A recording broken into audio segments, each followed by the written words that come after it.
Hello and welcome to another Baggie Brothers video. Today we're talking best 11s where we speak to ex-players and content creators about their all-time West Bromwich Albion squad. And today we are speaking to Kieren, aka WBA_BVB_21. How are we doing, Kieren? I'm doing very well. What about you? Yeah, very good, thank you. I guess first question you wanted to ask us before we get into the team. What's with West Brom and Borussia Dortmund? Is that just so you can have one good result every week and one rubbish result every week? Or Yeah, I'm not getting either this season. To be fair, they're both having pretty poor runs. But like the standards they try and set, I mean, I knew we'd struggle, like West Brom in the league, but Sure. there's struggling and then there's, hitting the panic button and just, And with Dortmund, it's you try and fight for the title, ultimately lose it anyway, but they've completely gone. Has it gone bad? Yeah, I think they'll struggle to make Champions League. Wow. I've not been following Bundesliga at all this year, so... No. I've been following them for a bit, about a year or two after I started following West Brom, to be fair. I think I started following them just before their Champions League final with Bayern Munich. So I've seen them like lose Lewandowski, then Aubameyang, and then all the strikers. And I'm looking at it with Haaland now. I'm thinking, when he doesn't score, there's no one. They really do struggle when he doesn't play or when he doesn't score. Do you reckon he'll leave at some point soon? I'm expecting him to leave. It'll be either this season. I think it'll be at the end of the season. If not, it'll be January. Wow. do you think it'll be Man City as well? I mean, it's funny because part of me thinks he won't suit Man City. No. And I feel like that's a funny thing to say because with our Man City play, they play this quick passing football, too much passing from time to time. And even with Dortmund, Haaland, he's shown that he hates it when he doesn't get the ball. Like if there's a chance where he knows he can make that run and have a shot, and if he doesn't get it, he gets really frustrated. So that's the only reason. But if they give it to him, I think he'll be all right. Oh, maybe. You know what? It's nice to talk about something other than West Brom, isn't it? It is. It's a nice to have a quick break from it, and talk about good players. Good players, yeah. Well, speaking of good players, obviously we've got you on to do our best 11, and I imagine you've picked the best players of the last 20 odd years or so. What's the formation you've gone for today, Kieren? I'm going with a 4-3-3. 4-3-3. Lovely stuff. Nice. Shall we start at the back? Start with the goalie? Goalkeeper, I think, like everyone else has picked Ben Foster. Yeah. Yeah. Absolutely. Yeah. Such a go-to for everyone, isn't he? He's obviously definitely been our best keeper in the last 20 years or so. I couldn't think of anyone there's been a few that have been contenders, people like maybe like Russell Holt. Johnston's obviously been fantastic this season, but yes, definitely this season anyway. Yeah. I don't think he's been as bad as people made him out to be in the Championship. I think he got a lot of hate that he didn't deserve. Yeah, there was the odd few times where you thought, you could have saved it, but other than that, you thought, well, he's a shot stopper and he's doing that part of the job. yeah, Now he's doing the shot and coming out to catch the balls and come across for corners, which he didn't do a lot of last season and the season before. I always got nervous as well when he was on the ball in the Championship. I don't know why, for some reason. Whenever he was on the ball, I always got nervous. But this season, he's settled down a lot. And he seems to have relaxed a bit more. A lot more composed now, isn't he? Yeah. And it's obviously shown because he's got the call-up. Yeah. So, yeah. I mean, he won't play. No, to warm a bench, but still, it's there. Yeah. He's been called up. That's the proud bit. That's the bit you can take. But you can at least say he's worn the top. Foster, like Foster, it's just different. It's just if you have Foster in your team, you can sit there and you can sit back and go, "We'll be all right. We'll be okay." I think the game that stands out is definitely the Liverpool away game. I think when we won 2-0 with the top corner save from, was it like Gerrard, and then there was like the whole penalty and everything. It was great. I even thought he played well in the cup game away to Liverpool where we won 3-2 under Pardew. Yeah, 100%. Some of the saves he made against like Milner, even though he was offside, it was still like the reaction to, he was going like the opposite way to where he was going, and he was still able to like parry it away. Just the simple things he does right. Yeah. Who have we got? Who have we got going in at right back then?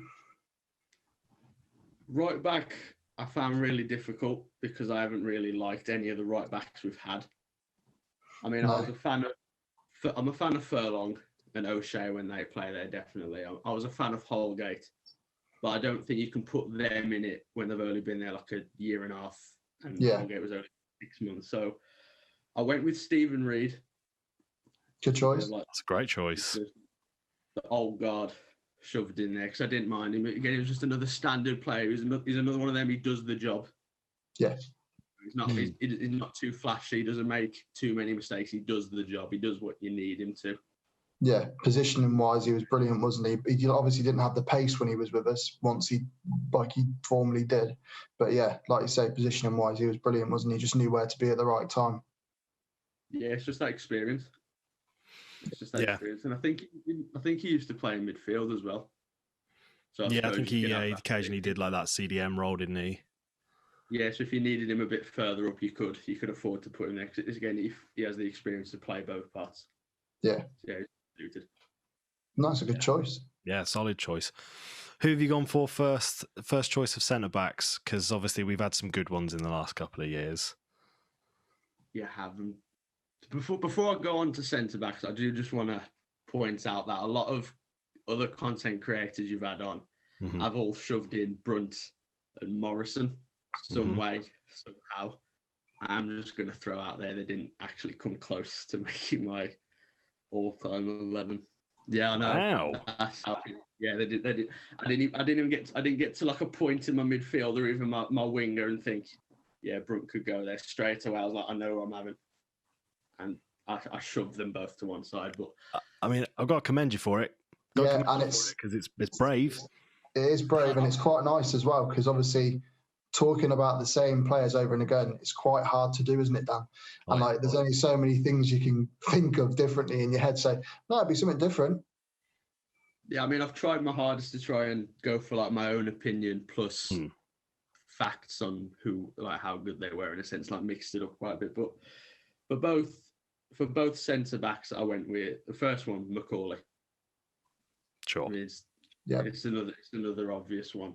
Yeah. I mean, I think we brought him in when he was 32, so he was already at that point where I'm thinking he'll do a few more years, then he'll like go in a nice way.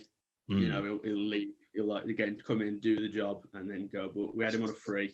He was 32, and he stayed for quite a while, and he stayed being that number one central defender, and being better than the ones that came in alongside him. Yeah. So it just showed the quality he had for his age.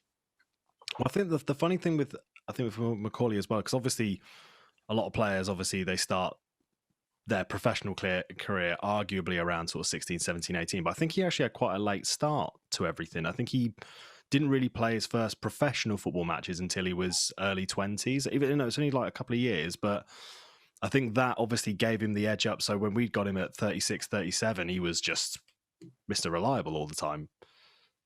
Yeah. It might help as well if you think about it, because if you look at the players like Owen, they went into the Liverpool team at like 16, 17, and they had so many injuries, didn't they? And they had to retire early, like 33, 34. Yeah, something like that. Starting that little bit later with the persistent day in, day out of football might have done him some good, and that's why the longevity may have been there. Yeah, I can't remember him actually getting injured. No, I don't either. I can't remember. Even if he did get injured, it wasn't one that was like, oh, Macaulay's out for months. It was never one. If it was just weeks. Even that's a push. But yeah, he looked after himself. Yeah. Yeah. Absolutely. Yeah. Go on then. Who's playing alongside him? I went with Hagazi. Hagazi. Fresh name. Like it. Yeah. Okay. Yeah, it was a soft spot in my heart. He's close. I nearly burst into tears when they said he was leaving. And when he wasn't leaving, but he did leave. Yeah. Yeah. When Village came out and said he is staying, he will play for me, and then about 2 hours later he went, he's left, he will not play for me, and then that was it. Yeah. It's such bullshit when that happened. That upset me more than I thought it would. Yeah, it was horrible. Because when your manager comes out and says, I want to play him, he should stay, and then it was literally the day later he left, and I'm there thinking, oh god. Yeah, it thought he was done all very worrying when that happened. You do think like, where was the communication between the board and the manager? You know, I think that was one of the things, obviously, that sort of messed things up for Slav while he was there. But yeah, great shout there, great player. Another Good shout. Mr. Reliable, as far as I Yeah. would think. You know, And solid. not a world Yeah, 'cause beater, I but know- definitely reliable. Yeah, because I know we brought him in this season. We obviously got relegated. So when you look at that, it doesn't look good. But when you actually look at the performances, I thought he was one. If you just look at the back four, he stood out the most. Even though we got relegated, he stood out the most. But and then in the Championship, he played pretty much under Darren Moore. But then obviously Bilic, it was a bit hit and miss. I think he did have he did have an injury and stuff, but it was hit and miss there. And I think I personally, if we was able to keep him, I would have played him alongside if it was even Bartley or Ajayi, just because I think, well, he has that one season of Premier League experience. Even though it was bad, it's still experience. I think we're lucky as well with the way that Bartley stepped up as well. He's really filled those boots of Fugazi recently for us, like you just said. So Definitely. yeah, good choice. Nice. Yeah, Bartley's a surprise. Yeah. Right. Left back. Let's complete this back line. Who's going left back? There we go. Left back. I went with, I don't know how you pronounce it. I'm going off how I've always pronounced it with Pocagnoli. Pocagnoli. Oh, okay. Yeah. Another one, when he came in for like £1 million. I think he was under like the Alan Irvin era. Yeah. When he signed about 15 players for free and half of them didn't even play, but he came in for £1 million and he did the job. That's all you need with some players. You don't need him to be flashy. He came in. He's like Townsend and what Gibbs were when they came in. Like when Gibbs first came in, did the job. When Townsend now, he's doing the job to keep Gibbs out the side. I think Pocagnoli, when he played, did the job to keep. I think it was it Davidson, the Australian? Yeah, it could have been. Yes, it would have been. Yeah, I think that was the same time. He kept him out. But then Pulis took over and said, "No, I'll drop Pocagnoli and I'll play Brunt there." Yeah, and I think, and then he started rotating like Brunt and Pocagnoli, which kind of slowly shoved him out the door. But while he played, I really liked him while he played. Do you know, I thought he had loads of potential. I thought he was going to go on to be our left back for years. Like playing like FIFA or Football Manager, whatever you play, he was always, if you ever bought him, he was always one that progressed and got better and better. I was just, like you say, he did get forced out of it, didn't he? But wasn't he a Belgian international as well, Pocagnoli? Yeah. So Belgium. He was in and around the Belgian team at the time. Yeah. Bit of a shame, really. But I think we had a couple of wing backs around that time because we also had Christian Gamboa. Yeah, Christian Gamboa was another player we had at right back who apparently was really good, awesome for Costa Rica. Never played him. He played well for Celtic as well, didn't he? He went up to Celtic and did really well. Celtic did well. I think he went somewhere in Spain as well and did really good as well. But yeah, never played him for some reason.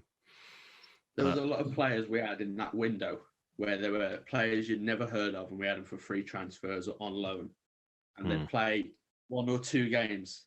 And the manager that signed them then just didn't put them on the bench or didn't even play them. And then the next manager that came in wouldn't play them either. I mean, we had that Blanco in midfield, the really small Argentinian, played like 1 cup game, didn't make another appearance. We had that, I think was it Varela or Valera from Porto? Oh yeah, Borja Valera, yeah. Scored against QPR, that was it. Didn't see him again. I know. And now look at what he's gone on to do. He's gone on to play for some of the best, hasn't he? Yeah, it's weird. Mad. Right, come on then. Let's progress into that midfield. Who's in this 3? Claudio Jakob as the holding of the 3. Nice shout. Yeah, solid. Absolute machine. That's it. It's simple. He's another did the job. Another one that came in for free. I personally never heard of him. No. And then he gets in the team and was a regular starter for the team, and he was that holding midfielder. He doesn't obviously have the passing talents that Kuzlu has now, but he had the tackling talents that we needed at the time. Yeah, he just broke that play up, didn't he? Just broke the play up and then gave it to someone who could play that ball. He was brilliant. Yeah, that's all you needed. He stayed with us for quite a while as well, and then he went to Forest, I think, when we got relegated. Yeah. So he was there for a bit. Yeah. Yeah. Bit of a shame seeing him go as well, because like you say, he'd been with us for a few years, and it would have been nice even to let him see out his career with us or something like that. We've said it on previous videos, haven't we? We never really replaced him and Malumbi when they were in there. We never really got another solid CDM in until Yokusli, really. Yeah. But I've said that about a lot of the players we've signed. I mean, Maitland-Niles, if you look at the actual quality, it's great. Yokuslu, great. Even that Diagne, even though he scored 20 goals that are offside, well, that's onside, but he's shown that he has the strength. Yeah. He works really well if you provide that service to him. But they're not ours. No. That's the worst bit. Like, you can say how good they are, but they're not ours. If we get if and when we get relegated, they can simply go back to their clubs and just be like, I can play for you lot now, or go somewhere else that's their quality. They might not even come to us. I feel like for a few of them, it's almost like playing for West Brom at the moment is almost like an audition to get a signing for other Premier League teams. Like, I can see Yokuslu easily slotting into like maybe someone like an Everton or a West Ham or that kind of traditional mid-table team. Maitland-Niles will go back to Arsenal and play fine. Gallagher's probably going to walk into the Chelsea squad, even if it's just the bench warmer. And Diagne will end up at Newcastle probably, like Solomon Rondon. It's a good show, actually. Well, I'm calling it Newcastle. Now. Yeah, Newcastle. That's a great show. I'm calling it now. Diagne's going to be at Newcastle. Cool. Who's gonna pair? Well, who's one of the people you've got with Jakob? Paul Scharner. Paul Scharner. Yes, love that. Love that. When I was going through the players we had in midfield, I was like, I could have put Malumbu there, or I could have had Dorrans there, I could have had this, and that, but I thought I had to have Paul Scharner, just because it's Paul Scharner. Mm. I think he was one of those players that when he played, he played for the club. You knew what you were going to get from him. And he was another one of them that could play, centre back or that holding mid or that midfield role. And he just loved the club. Yeah. And I think was it like a few weeks back he was speaking about that he wants to own the club in the future, build the future, take him into Europe. I mean, that'd be amazing. That'd be class, wouldn't it? It's what we did. Yeah, it is. Yeah. Yeah, again, another just solid midfielder. Awesome choice. Yeah. Always performs. Yeah. Was it the Villa game where he had the drawn-on West Brom badge on that white shirt and he lifted up? He said, I think he was on Soccer AM and he said, "Oh yeah, my kids drew it" or something like that. And it's just what you need. You don't get that. Yeah. No, you don't. You don't get that with a lot of our players or players in general anymore. That's because at school they haven't got they haven't got a t-shirt to wear underneath anything. There's no point. Just get worn out. Yeah. But yeah, no, he did. He put his heart and soul into every game. He was always one that you could rely on. Couldn't you? So yeah, great choice there. And who's going to be partnering him in the centre midfield then? Well, originally I had Pereira, but then I thought I might change it just because I thought I'll be nice to someone who was there a bit longer, and I'm going to go with Dorrans.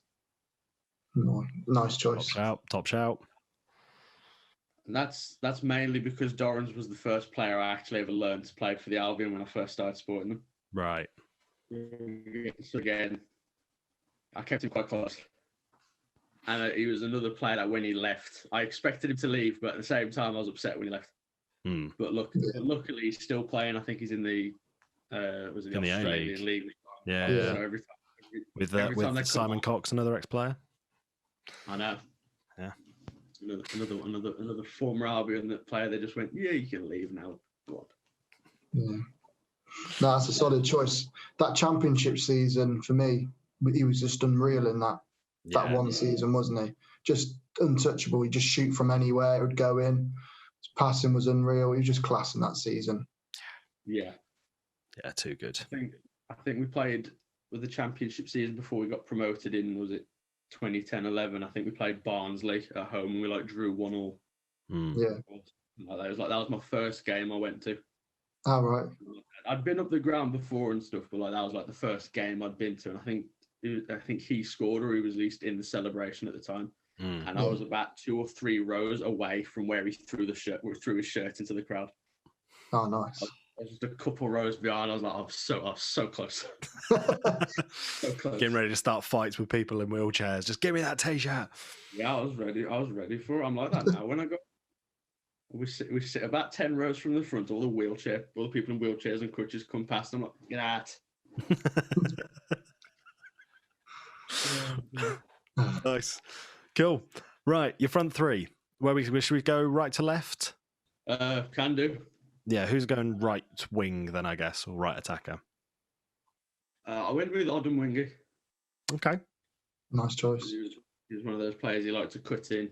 He had a few. He started off with us when we actually played down the middle, and then later on where we started playing like Shane Long and other strikers, he'd move out to that right hand side and he'd always cut in, try and shoot on his left. He got a bit greedy with doing that, but I mean I think it was like his first season with us where he scored 15 goals or 15 or 16 Premier League goals in his first season. He was another player that we signed for like £1 million and a half quid from very cheap. A team in Belgium, maybe somewhere, and it's like another player that we like. When we signed him, I was on the way back on the motorway with my dad, uncle, and auntie. Just watched my cousin play football or something. Was on the way back, and it said the score and the goal score, and we didn't celebrate because it took us 10 minutes. We were like, we don't know who this is. Who's what? Who? It took us ages to work it out. We didn't even know we signed him. Like, is he on our team? Was it an own goal? Took us a minute. We all kind of like sat up in excitement in the car, and then when they said the scorer's name, we kind of just deflated a bit in a good way. It was like, who? Like immediately brought back to reality. Like, oh, yeah. It was like, I don't know him, but it's for us. And then obviously you've got the 3 goals against Wolves. Of course. You just need to say that. That's it. Yeah. It's the only reason you ever need for putting him in the squad. If you score a hat-trick against the Dingles, you're in the squad. Yeah. That's all you need. I can't believe we won that game this season. Yeah. No. And I really hope they don't send us down. I'm dreading that. If that game sends us down, we'll never live it down, will we? No. Never. But anyway, let's move on to happier things. Who's going to play on the left wing then of your attack? A bit of Gira, a bit of Zoltan Gira. Nice. Yes. That does bring the mood back up. It does. We can sit back up now.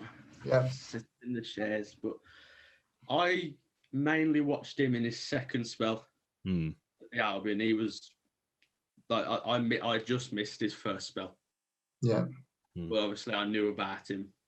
At least when he signed, Dad was like, he's played for us before. I was like, no. It's like, yeah, he's played for us before. And I've seen all the clips, seen all the cartwheels and everything he does when he scores and all the magic moments. And then obviously he came back and I thought, oh, fair enough. I'll follow this player with interest, see what he's like, see if he's still the same player that he was. And then he scores that volley against Liverpool in a 3-0 win. And I'm like, oh, we're sorted now. Okay, relax. Gear is back. We're okay. Gear is back. Gear is it. But he was another player. You brought him in. I think he was still about 32 when we brought him back in, but he was another one. Did the job. Yeah. He did the job as not a quick winger, but was able to contribute with the delivery and the scoring of those types of goals. Even the one against Sunderland away, I think it was 4-2. Another long range effort. It's just those moments that you have to like put him in the team for. Yeah, that second spell, he was a bit more injury prone as well because he was obviously getting on in his time, wasn't he? But he still came back and he was still good. So, yeah. Fond memories of Guerra. Always delivered. Okay. Last player, striker. Big one. Who have you picked? Big number 9. I had to think about this one because we've always had a prolific striker. Always over the years, we've never been without one. We've had Roman Bednar. He was a good one. Miller. He was lovely. I thought at one point I might put Choi in here. Oh dear. Just for the meme, I thought I'm going to put Choi in it because I did like Choi to begin with, but after a while I was like, all right, move on. But I went with the obvious choice, which to me I think is Lukaku. Yeah. Yeah. Again, a very common name. It's when people are picking the modern squads, his name is always picked. It's him and Odemwingie are the two forwards that everyone goes for, and it's understandable. Yeah, because especially for like people my age, at least, or at least even younger than me, because they're the two that stand out. Yeah. I mean, to be fair, I'd have happily put Rondon in the team for his work rate, even though he didn't get the goals. Yeah. Still worked and was able to contribute other stuff, but I mean, you just have to put Lukaku in there for that goal scoring season. And the fact that we nearly signed him the season after Everton just came in, like we'll have him, and that was it then. Yeah, that was a sad moment, but yeah, what a player to have, even for 1 year. You know, obviously everyone often says, you know, don't fall in love with your loan players, but how could you not? Just goal scoring machine. Yeah, it's like going on a date with Cameron Diaz, isn't it? And it going so well, and then all of a sudden they just dump you. They just say, "No, I don't want to go out with you." Like, I'm going to go out with this slightly more attractive guy than you, and you're like, oh. Yeah, it's just so annoying, isn't it? You have the memories. You've had the opportunity, haven't you? You've at least then said, "Yeah, there's an option." Yeah. Write that down. The option was there. That's the important thing. She had the option to sign with you, but she chose to go with some other guy. She didn't want the wedding. She just wanted a sloppy first date. So, and Lukaku got that with us. It's like when you look at Pereira now, and there's a load of fans saying, "Oh, we should sell him because he's not up to Premier League quality." We're not going to be in the Premier League next season, so what's the point of selling him? Yeah, don't worry about it. Yeah, he'll fit in the team perfect next season. Of course he will. Yeah. You got to give Pereira time. He's only young as well, isn't he? Yeah, I think a lot of this season and the fans were down to being too high. The expectations were too high. 100%. Posting stuff like, we need to be in this league. This is our league. We're Premier League quality. And I was just sat there going, but we're not. No. When we were in there for those 7 or 8 years, we got to 10th. I think 1 year we got to like 8th, which was like the highest, not points-wise, but position-wise. And then we'd always get to a point where we'd reach, say, 40 or 44 points by January. Yeah. With how that was going, if you did the maths, you'd be like, if you carried on playing the way you did, and if you added more players to the squad, you'd be able to push. And then they went. And then in January, it was like, no, the ambition just stopped. It was very safe. Let's move on to the next season. It's very Pulis era sort of tactic of like, cool, we've got the 40 points, and there's 10 or so games left. Should we try and get another 10 or 15? Nah, we'll just leave it there and cool. Let's call it there, lads. We'll go home. Yeah, very frustrating. Even this season, when we got promoted and they first said, you've only got £25 million to spend. That's one player to the 19 of the clubs in that league. That's one player. Mm-hmm. But for us, that was our squad. Yeah, which is the big difference. And I know a lot of people argue and go, well, you put 18 in Diangana and then 15 in Grant, which is 30 odd. But the Grant, if you look at Grant's purchase, it was 2 million. Like 2 million, yeah. And then the rest of it we pay over the next like 5 or 6 years. Yeah. Yeah. It's a great deal. I don't know how he managed to get that deal. It's a shame Grant hasn't performed for us in the Prem, but again, I think next season he'll do well. I'm defending nearly every player at the Albion because I can't see people hating on Grant when he's had to play left wing and left wing back at times. Yeah, like the game under Allardyce, and he played out on. I think he played out on the left before. Obviously, he signed all the players he did, and how deep he went to cover like Gibbs and to cover like I think Peltier came on maybe and stuff like that. I thought he's never going to score. No, I mean, don't get me. When he scored against Brighton, I thought, okay, he get a few more. Then he missed a sitter, obviously, against Fulham. But even against Burnley, he was offside, scored a header, but he was offside. But then since then, there's never been a time in every game where you could say he should have scored that. No. I think the only ones I can think of were the Fulham one on his left foot where he just put it wide, and obviously the Man City one away. Yeah, that Man City one was one that I was thinking of. That I thought, even I'd have had a chance, I reckon, there. But I don't, yeah, he hasn't had the. He's not a hold-up striker, is he? He's not someone that you can hoof the ball up to hold it up to. He's the one that runs off the striker who flicks it on. So you're just setting him up to fail, aren't you, really? Yeah, it's like by logic, the same amount of hate that some fans give him should technically be given to Robinson as well. Mm-hmm. In a way, just because he's only scored 2 goals. Just by that logic that you're moaning at someone who's just scored 1, where saying the same amount of games, maybe just the odd few more, has only scored 2. But everyone loves Robinson. I love Robinson. I like him. I liked him when he came to us last season, but you can't hate on that player for that thing when it's the same for this player. No. And I know there's a bit of hate in this call for Sawyers. I'm going to get this off my chest. Whichever way he is, it's not me. No, that's fine. I get it. Don't get me wrong. Every time you've said this and that about him, I understand it. But I'm still under the viewpoint that if he was in the midfield in the Championship, I think he's going to do great next year. I just think this year it's just way. I think the Prem's just a step too far, isn't it? The Prem is just a step too far because the player's a little bit quicker on you. He hasn't got that like 2 or 3 seconds like he does in the Championship to be able to look up and then play them balls. That's the only thing with Sawyers. And it doesn't help the fact he can do it in the Championship, but in the Premier League, and then you don't work like 100% all game, which he doesn't, and he didn't do it in the Championship. He could get away with it in the Championship because the players weren't as good, but in the Premier, you just can't. None of you can switch off. You've all got to be on it, haven't you? But yeah, I think Sawyers will be fine in the Championship next year. Yeah, there'll be a lot of players that just gradually get brought back in. I hope, in a way, it's always been the same with the Albion. I can never remember them going into a window before like the next season where they get rid of loads of players. Even when we got relegated, it was just, I think, mainly Dawson, Foster. Well, Dawson stayed. To be fair, he did. Yeah, Dawson stayed, didn't he? I think it was just say Foster. Was Rondon one? Rondon went on loan and then disappeared. But when you actually think about that, you say the last 3 or 4 players, and they brought in about 6 or 7. Yeah. Especially Gale on loan and Rodriguez up front. They were 40 odd goals.